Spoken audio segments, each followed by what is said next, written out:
नमस्कार. इथल्या शिवभक्तांचा जल्लोष पाहता खरंच अंगात 12 हत्तींचा बळ संचारतंय. म्हणून महाराजांची घोषणा तर झालीच पाहिजे.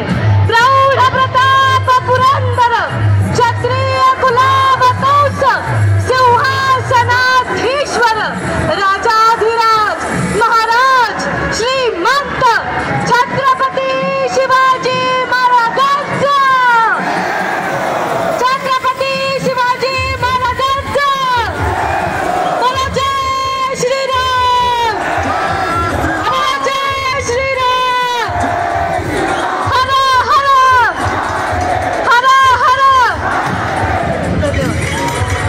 आता काही क्षणात काही वेळेत भव्य अशी आतिषबाजी होणार आहे. काल ज्यांनी फक्त फेसबुक, यूट्यूब, इंस्टा, सोशल मीडियावरती पाहिलंय, आज ती प्रत्यक्षात पाहायचंय आपल्याला. काही क्षणात आतिषबाजी होईल, मात्र आपलं नृत्य थांबलं नाही पाहिजे. अरे डीजे वाले दादा, एकता में ही तो पावर है. बजाओ शिवाजी महाराज की.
एक 5 मिनिटाची विश्रांती कशासाठी, तर पलीकडे ढोल वाजत आहे.